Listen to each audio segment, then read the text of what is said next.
Hello, my name is Bonnie. I'm the garden specialist at the Village Mercantile in Corrales, New Mexico. And we're in the garden center right now, and some of the topics that I wanted to cover very quickly are ensuring your landscape has hardy and adaptable plants. In this really trying time of drought and heat, we want to focus on that because I know it's on a lot of people's minds.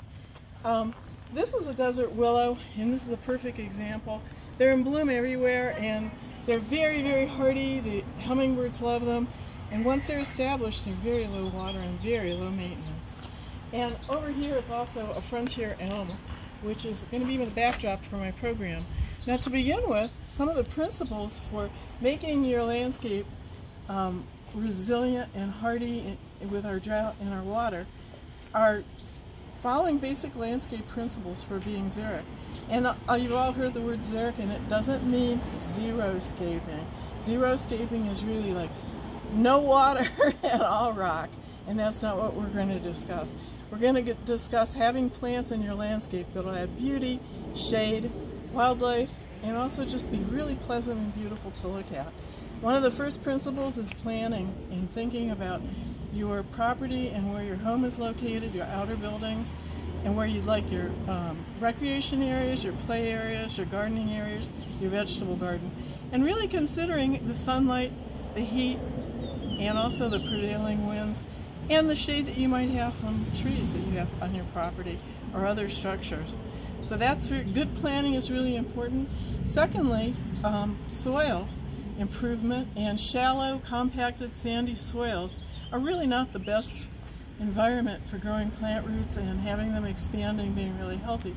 So one of the things you want to think about immediately, if you have any of those conditions, and most of us do, where you're going to be planting, you want to improve your soil, and the best way to improve New Mexico soils that I've described is going to be soil amendments that are high in organic matter, and there are many at the Village Mercantile, and they're easy to use, and you want to mix them into your soil.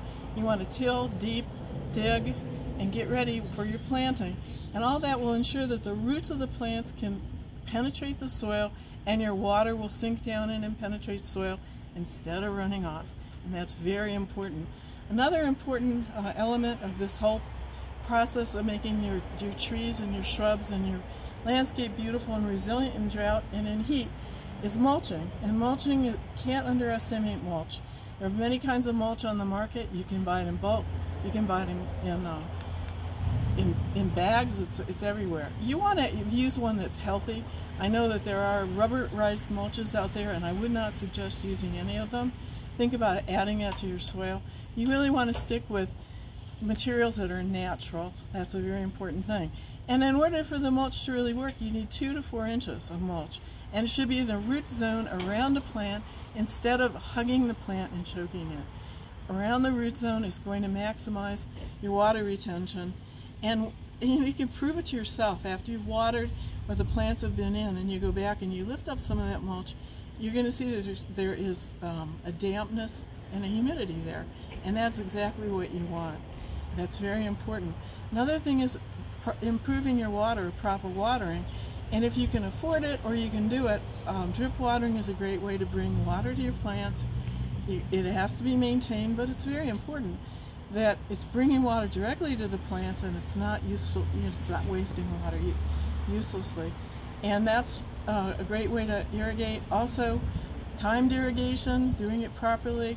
And then another good way is soaker hoses. For special situations, soaker hoses are marvelous, and they can add water exactly to where you want to use it. If you're going to be doing hand watering, and we all do hand watering in some areas, you want to thinking about doing that early in the morning or late in the afternoon instead of the middle of the heat of the day where there's the greatest amount of evaporation. Another very, very important xeric principle is planning and choosing your plant selection very wisely.